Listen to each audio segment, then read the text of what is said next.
Hello guys, welcome back to my channel. Guys, this is Manjeet and आज के video में हम बात करने जा रहे हैं प्रसूति तंत्र एवं स्त्री रोग में जो हम लोग ने प्रसव विज्ञान स्टार्ट किया था, दैट इज जो 7वां चैप्टर हम लोग ने स्त्री प्रसूति का स्टार्ट किया था उसके थर्ड वीडियो के बारे में।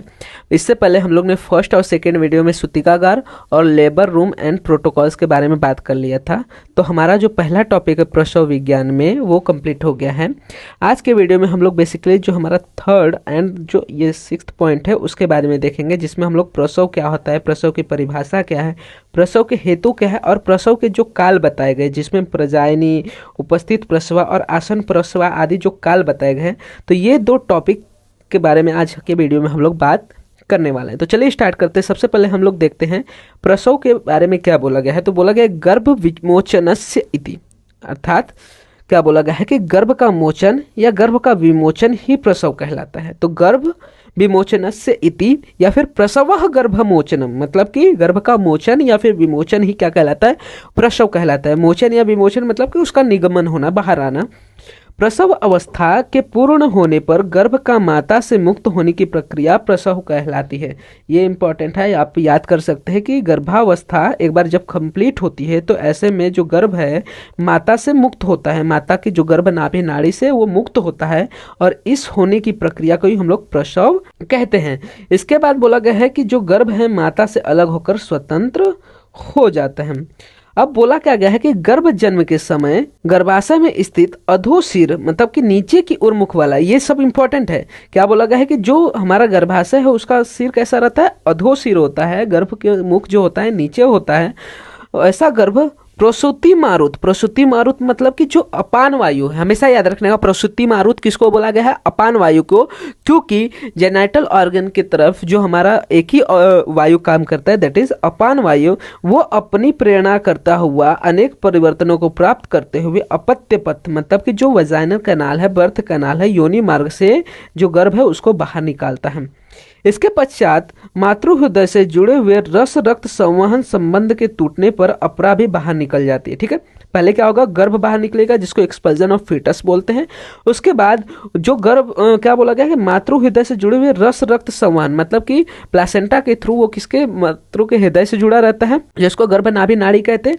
तो उसका भी मतलब कि अपरा भी क्या होते, बाहर निकाल जाते। इन सभी क्रियाओं को समाविष्ट को प्राकृत रूप से प्रसव कहा जाता है। तो प्रसव में देखो डेफिनेशन याद रखना है कि प्रसव का मतलब सिर्फ ये नहीं है कि सिर्फ गर्भ माता से अलग हो रहा है, जब अपरा भी बाहर निकल जाती है तो उस कंडीशन को हम लोग क्या कहते हैं, प्रसव कहते हैं। और लास्ट में बोला गया कि यदि इस प्रक्रिया में किसी भी प्रकार की असमानता या विकृति उत्पन्न होती है तो उसे विकृत प्रसव कहा जाता है। मतलब कि प्रसव अच्छे से न हुआ हो, इसको हम लोग विकृत प्रसव कहते हैं। तो प्रसव का डेफिनेशन याद रखने का, गर्भावस्था के पूर्ण हो जाने पे गर्भ तथा अपरा का माता से मुक्त होने की प्रक्रिया को हम लोग प्रसव कहते हैं। प्रसव के पर्याय की बात करें तो इसके हम लोग पर्याय देखते हैं, गर्भ मोचन भी कहते हैं, गर्भ मुक्ति भी कहते हैं या फिर गर्भ अत्यगम कहते हैं। ठीक है, प्रसव के हेतु की बात करते हैं। तो हेतु में कुछ हेतु अलग से नहीं बताया गया है, इसमें एक उपमा दी गई है। उपमा मतलब क्या, कंपेयर किया गया है, उदाहरण दिया गया है कि जिस प्रकार समय के परिणाम के कारण पक्व फल अपने वृंत से मुक्त होकर गिर जाता है, उसी प्रकार काल परिणाम एवं स्वभाव से गर्भाशय स्थित गर्भ अपने वृद्ध बंधनों से पृथक होकर जन्म को ग्रहण करता है। तो ये इंपॉर्टेंट है, अगर आप चाहे तो श्लोक याद कर सकते हो, नहीं तो कोई ज़रूरत भी नहीं है। बोला क्या गया है कि जिस तरह पेड़ पे लगा हुआ फल जैसे ही वो समय के कारण कुछ समय बाद पक जाता है और अपने आप अपने वृंत से टूटकर नीचे गिर जाता है, मुक्त हो जाता है, उसी प्रकार जो गर्भ हम गर्भाशय में क्या हो रहा है, विकसित हो रहा है काल के परिणाम के द्वारा तथा स्वभाव से जो गर्भाशय स्थित गर्भ है अपने माता से जितने भी उसके बंधन हैं उन बंधन से पृथक होकर, मतलब उनसे अलग होकर जन्म को ग्रहण करता है, मतलब उसका गर्भ अत्यगम देखने को मिलता है। आगे बोला गया है कि आचार्य हारित के अनुसार गर्भ का गर्भवास से वैराग्य होने के कारण गर्भ की उत्पत्ति है। मतलब कि गर्भ जो है गर्भावास मतलब कि गर्भाशय शैया से जब वैराग्य होता है, मतलब उसको छोड़ देता है, तो उस समय गर्भ की उत्पत्ति होती है।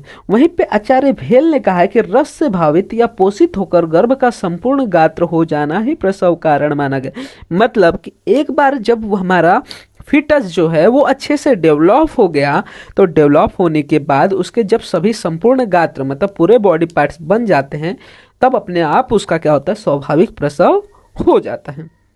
तो यहाँ तक हम लोग ने दो चीज देख ली, दैट इज प्रसव क्या होता है और प्रसव के हेतु, जो कि हमें पढ़ना था अकॉर्डिंग टू कि प्रसव की परिभाषा बताओ और प्रसव की हेतु बताओ। नेक्स्ट चीज आता है हमारा प्रसव काल, तो उसके बारे में देख लेते हैं। तो क्या बोला गया प्रसव काल में कि प्रसव काल क्या है, तो अलग अलग आचार्य हमें अलग अलग चीजें बताते हैं, जैसा कि हमारा बीएमएस का एक इंपॉर्टेंट चीज है कि हमें हर लोगों का मत पढ़ना ही पड़ता है। तो चलिए देखते हैं। तो सबसे पहले हम लोग बात करेंगे किसकी, चरक की। तो आचार्य चरक ने शारीर स्थान में क्या बोला गया है कि 8वें मास के बाद एक दिन भी बीत जाने पर ही, अर्थात 9वें मास से लेकर 10वें मास तक विघ्न रहित प्रसव काल माना जाता है।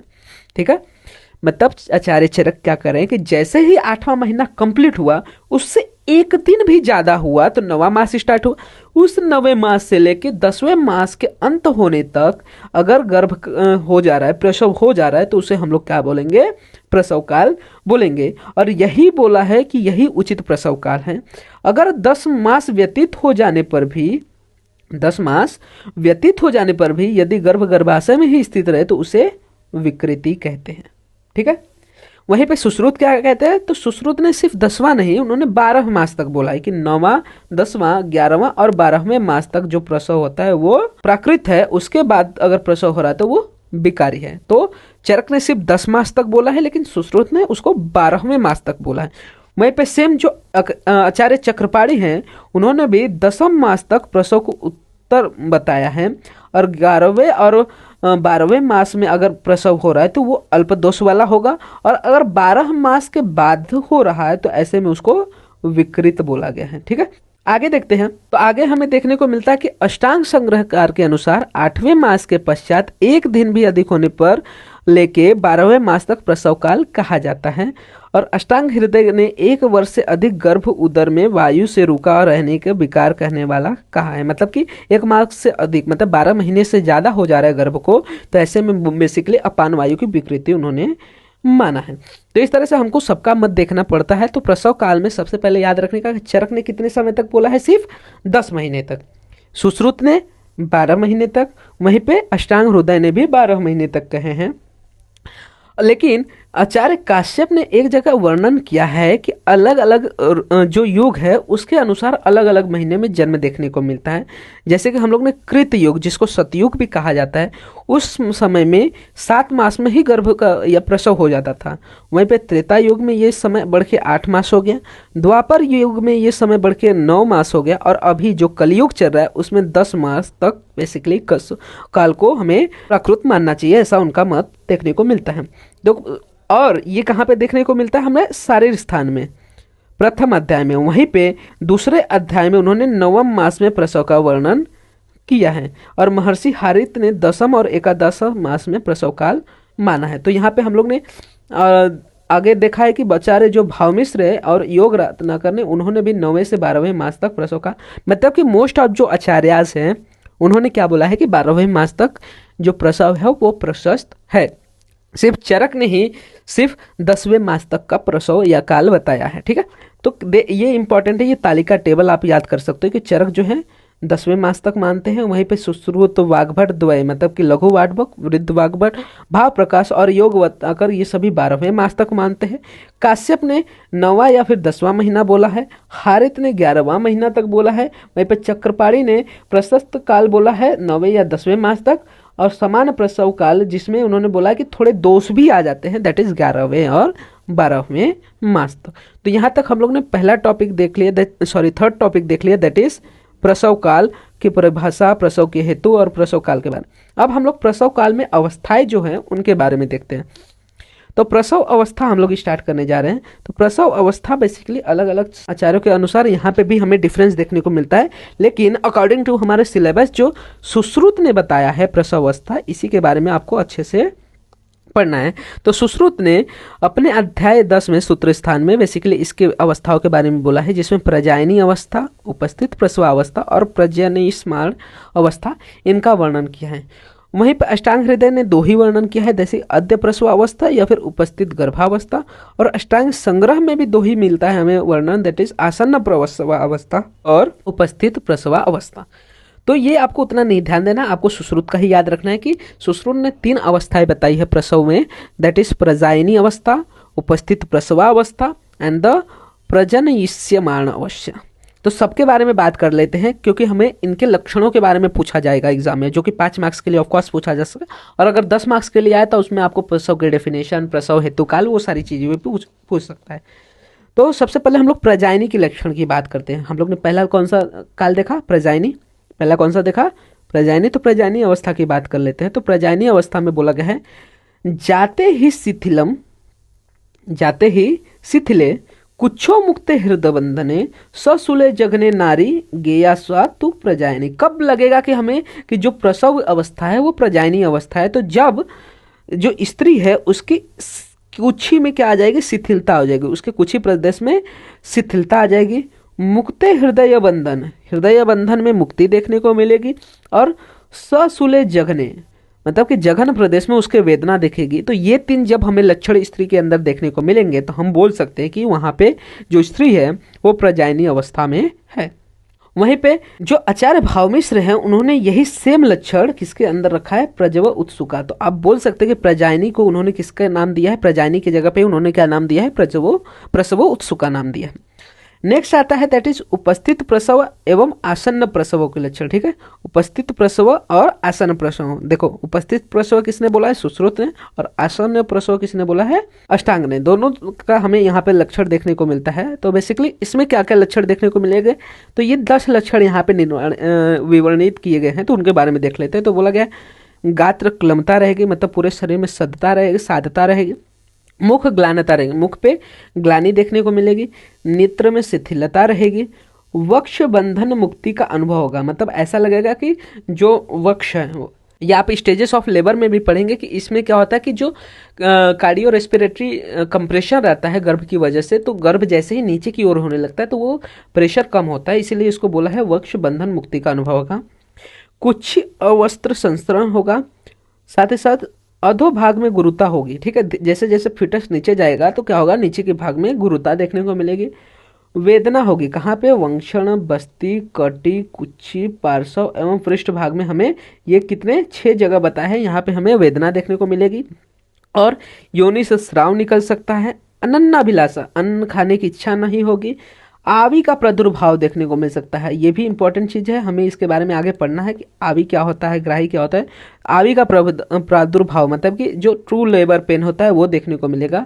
और गर्भोदक का प्रवाह मतलब कि गर्भोदक जो हमारा अमनियोटिक फ्लूइड है वो बहते हुए देखने को मिल सकता है। तो ये जब लक्षण देखने को मिलेंगे तो हम लोग मान सकते हैं कि ये उपस्थित प्रसव के लक्षण हैं। वहीं पे सुश्रुत ने इसका ही कुछ और लक्षण कहीं कहीं पे बताया कि कटी एवं पृष्ठ भाग में तथा कटी और पृष्ठ भाग के चारों ओर वेदना, मल प्रवृत्ति या फिर मूत्र प्रवृत्ति और योनि मुख से स्राव, ये जब लक्षण देखने को मिलेंगे तो हम लोग बोल सकते हैं कि स्त्री कौन से काल में है? उपस्थित प्रसव अवस्था ऑफ द प्रसव काल में है। वहीं पर काश्यप ने इसके अंदर क्या बोला गया है कि गिलोय के वर्ण का और अल्प एवं पिच्छल स्राव हो तो पुत्र होगा, और किंसुकोदक के समान अगर स्राव हो तो पुत्री होगा। तो हम लोग ने अभी क्या देखा कि यहाँ पे क्या होता है? स्राव हो रहा है, तो योनि के मुख से जो होने वाला स्राव है, अगर वो गिलोय मतलब कि गुरुची के वर्ण का थोड़ा सा स्राव और पिछल स्राव रहा तो ऐसे में देख के समझ जाना चाहिए कि पुत्र की उत्पत्ति नहीं होने वाली है। वहीं पे अगर ये किंसुकोदक के समान स्राव रहा तो ऐसे में समझना चाहिए कि पुत्री की उत्पत्ति होने वाली है। तो स्राव को देख के क्या तो ये आप एग्जाम के पर्सपेक्टिव मतलब कि एमसीक्यू पर्सपेक्टिव याद रख सकते हो। एंड थर्ड अवस्था जो उन्होंने बताई है दैट इज प्रजनयिष्यमाण अवस्था। तो इसमें क्या बोला गया है कि गर्भाशय के मतलब जो गर्भ है उसका गर्भाशय के मुख तक आने से लेकर प्रसव पूर्ण होने एवं अपरा के पतन तक की अवस्था को प्रजनयिष्यमाण अवस्था कहा जाता है। ठीक है, मतलब कि पहले अवस्था में क्या होगा कि कुछ लक्षण होंगे, जैसे कि उसका जगन में शूल देखने को मिलेगा, उसके कुक्षी में शिथिलता आ जाएगी, ये सारे लक्षण देखने को मिलेंगे, तो उसको प्रजायनी अवस्था बोल दिया। वहीं पे उपस्थित प्रसव में स्राव स्टार्ट हो जाएगा, और एक बार स्राव आने लगा तो जो गर्भ है गर्भ के मुख तक आया, और फिर पूरा जब उसका डिलीवरी हो गया, अपरा का पतन हो गया, तो ये सभी किसके अंदर आ जाएंगे? प्रजनयिष्यमाण अवस्था के अंदर आ जाते हैं। अब क्या बोला गया है कि सुश्रुताचार्य ने इस अवस्था की व्याप्ति एवं लक्षणों का विस्तृत वर्णन नहीं किया, उतना अच्छे से इसके बारे में बताया नहीं है, लेकिन अगर इस अवस्था में की जाने वाली परिचर्या का वर्णन आवश्यक है कि इस अवस्था में क्या क्या करना चाहिए उसके बारे में बताया है। तो बोला गया है कि जब यह जान ले कि गर्भ हृदय को छोड़कर उदर में प्रवेश कर रहा है, बस्ती सिर को पकड़ता है और आवी बहुत शीघ्र आने लगती, तब वह गर्भ नीचे की ओर परिवर्तित हो गए। जब ऐसा लगे कि जो बेबी है वो नीचे जा रहा है, मतलब कि उसका इंगेजमेंट होना स्टार्ट हो गया है, आवी शीघ्र हो रही है, मतलब कि वहाँ पे लेबर पेन बढ़ रहा है, कॉन्ट्रेक्शन बढ़ रहे हैं, तो ऐसा समझना चाहिए कि गर्भ नीचे की ओर परिवर्तित हो रहा है। और महर्षि कश्यप बोलते हैं कि जब सूल के साथ गर्भोदक योनि से प्रवृत्ति होने लगे एवं काल से प्रेरित हुआ गर्भ जन्म के लिए हृदय को छोड़कर उदर बस्ती शीर्ष एवं अधोमार्ग का अवग्रहण करता है, तब ग्लानि, योनि में अत्यधिक उत्पीड़न और भेदन जैसी वेदनाएं होती है। मतलब उसी के लक्षण बता रहे हैं कि कब पता चल जाना चाहिए या कैसे आपको ज्ञात कर लेना चाहिए कि गर्भ जो है नीचे की ओर प्रवृत्त हो रहा है। तो या तो योनि से स्राव आने लगे, या तो आवी बहुत ज़्यादा बढ़ जाए, या फिर हृदय से थोड़ा जो बोझ है वो कम लगने लगे, हृदय पे जो दबाव रहता है वो कम लगने लगे। तो ऐसे कंडीशन में समझना चाहिए कि जो हमारा गर्भ है वो गर्भ का परिवर्तन हो रहा है या फिर वो अवाक हो रहा है, मतलब कि नीचे की ओर प्रवृत्त हो रहा है। तो ये 3 अवस्थाएं हमें देखने को मिलती है, दैट इज प्रजायनी, उपस्थित प्रसवा एंड द प्रजनयिष्यमाण अवस्थाएं हमें देखने को मिलते हैं अकॉर्डिंग टू द सुश्रुत। वहीं पे चरक ने यही 3 अवस्थाएं अलग अलग प्रकार से बोली गई हैं, उन्होंने बस नाम दे दिया प्रथम अवस्था, द्वितीय अवस्था। तो प्रथम अवस्था में उन्होंने क्या बोला कि प्रसूति की पहली अवस्था में आवी आने लगती है और गर्भोदक दिखाई देने लगता है। यही सेम चीज उन्होंने कौन सी अवस्था में सुश्रुत ने बोला है, दूसरी अवस्था में बोला है, लेकिन चरक ने उनको पहली अवस्था में ही कह दिया। द्वितीय अवस्था में उन्होंने क्या बोला कि श्रोणी, वंक्षण एवं बस्ती सिर में शूल होगा, गर्भ हृदय से दूर होकर उधर से आगे चलकर बस्ती सिर की ओर झुकती है, आवी का वेग बढ़ जाता है, गर्भ में परिवर्तन होते रहता है और गर्भ योनि मार्ग से निकट आता है और बाहर निकलना प्रारंभ करता है, जिससे गर्भिणी को कुछ आराम का अनुभव होता है। जैसे जैसे वो नीचे जाएगा तो क्या होगा, जो कार्डियो रेस्पिरेटरी एम्बैरेसमेंट रहता है वो कम होने लगता है। और तृतीय अवस्था की बात करें अकॉर्डिंग टू चरक, तो उन्होंने बोला कि इस अवस्था में प्रसूति के उत्तर काल में अपरा का पतन हुआ है या नहीं इसका निरीक्षण करना आवश्यक होता है। तीसरी अवस्था में क्या है कि अपरा का पतन हुआ है कि नहीं, ठीक है, अपरा बाहर निकला है कि नहीं, उसका निरीक्षण करने के लिए तीसरी अवस्था में बोला। तो पहली अवस्था में स्राव हुआ, दूसरी अवस्था में गर्भ नीचे आया और तीसरी अवस्था में अपरा का निरीक्षण करने के लिए बोला है चरक ने। इसी के साथ अपरा पतन के बारे में भी पढ़ लेते हैं कि अपरा का निरीक्षण किस प्रकार से होगा या फिर पतन किस प्रकार से होगा। तो बोला गया है कि गर्भ के निकलने के बाद ही माता के हृदय से पृथक हुई अपरा का बाहर निकलना प्रकृति बताया गया है। मतलब कि जैसे ही गर्भ बाहर निकला, एक्सपल्जन ऑफ फीटस के बाद अपने आप बेसिकली क्या होना चाहिए, अपरा भी बाहर आ जाना चाहिए। और बोला है आचार्य कश्यप ने कि अगर प्रसव होने के बाद अपरा बाहर न निकले तो उस स्त्री को सुतिका नहीं कह सकते, क्योंकि सुतिका का हम लोग ने डेफिनेशन ही देखा कि जैसे ही अपर बेसिकली गर्भ का निष्क्रमण हो जाए उसके बाद जब अपरा निकल जाए तभी हम उसको सुतिका कह सकते हैं। अतः अपरा का बाहर निकलना प्रसव क्रिया को पूर्ण होना दर्शाता है। जब तक अपरा बाहर ना निकले तब तक हम लोग नहीं कह सकते कि प्रसव कंप्लीट हुई है। तो ऐसे कंडीशन में विभिन्न चीज़ें की जाती है। मैनुअल रिमूवल ऑफ प्लेसेंटा भी किया जाता है, जो कि हम पढ़ने वाले हैं in the case of the labour, जब मॉडर्न पर्सपेक्टिव इसका देखेंगे। तो ये सारी चीजें हमें देखने को मिलती है विद इन द प्रसव। तो प्रसव में क्या क्या चीजें याद रखना है आपको कि प्रसव क्या है, प्रसव का डेफिनेशन, गर्भ विमोचनस्य इति, प्रसव का हेतु, प्रसव के काल, प्रसव की अवस्थाएं अकॉर्डिंग टू चरक और सुश्रुत, ये 2 मेन इंपॉर्टेंट आ जाते हैं। उसके बाद अपरा पतन तो आपने देख लिया। अब हम लोग इसका को रिलेशन देखते हैं कि जो हम लोग ने यहाँ पे देखा उसका को रिलेशन किस तरह से। तो जो हिताओं में जो नाम देखने को मिलता है जैसे कि प्रजनयी या फिर प्रसव उत्सुका, जो कि यहाँ पे हम लोग ने देखा था ऊपर, तो उसका सुश्रुत और भाव प्रकाश, सुश्रुत ने इसी को प्रजायनी कहा है और भाव प्रकाश ने क्या बोला था, प्रसव उत्सुका। तो इसको हम लोग किससे कंपेयर कर सकते हैं, तो फर्स्ट और 2 days बिफोर द लेबर और just beginning of the first day, क्योंकि इसमें हम लोग ने क्या देखा था कि कुछ ही में शिथिलता होने लगती है और हमारे उरु में सूल होने लगता है। तो ये सारी चीज़ें हमें कब देखने को मिलती है, 1 और 2 days before the beginning of the labour. फिर आता है दूसरा आसन्न प्रसवा, तो आसन प्रसवा जो है चरक वाग्भट और काश्यप ने इसका टर्म दिया है। ये इसको हम लोग कंपेयर करते हैं first stage of the labour से। फिर सुश्रुत ने उपस्थित प्रसवा ये नाम दिया है। उपस्थित प्रसवा में उन्होंने कंपेयर किया एंड ऑफ फर्स्ट स्टेज और beginning of the second stage से। तो हम लोग जब लेबर को बारे में पढ़ लेंगे तो आपको ये कनेक्ट करने में ईजी होगा कि उपस्थित प्रसवा में क्या था कि स्राव उत्पन्न होने लगता है, गर्भ नीचे की ओर जाने लगता है। वही सेम कंडीशन हमें first end of the first stage of and beginning of the second stage में भी देखने को मिलता है। और फिर आता है परिवर्तित गर्भ। परिवर्तित गर्भ मतलब कि गर्भ नीचे की ओर इंगेज हो रहा है, जिसको हम लोग सेकेंड स्टेज ऑफ लेबर में देखते हैं, जिसमें क्या होता है गर्भ का मतलब फिटस का एक्सपल्जन देखने को मिलता है। अब ये चरक वाग्भट और काश्यप ने बोला है। और एक्सपल्जन ऑफ प्लासेंटा मतलब कि सारी चीज़ें जो है हर बार बाहर निकलना, ये third stage of the labour में हम लोग देखते हैं।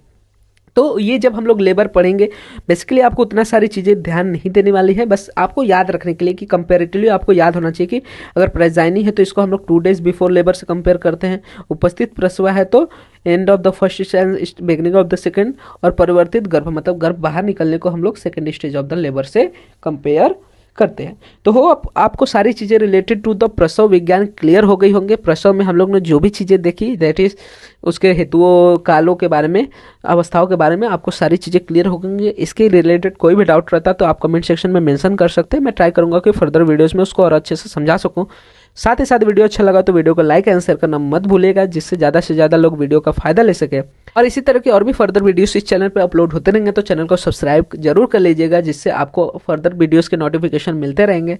साथ ही साथ आप हमारे इंस्टाग्राम एंड टेलीग्राम हैंडल्स पे भी हमको फॉलो कर सकते हैं, जहाँ पे आपको वीडियो से रिलेटेड, नोट्स से रिलेटेड, साथ ही साथ बीएमएस रिलेटेड जो भी अपडेट्स रहते हैं प्रोवाइड हो जाते हैं, जिसका लिंक आपको वीडियो के डिस्क्रिप्शन में अवेल हो जाएगा।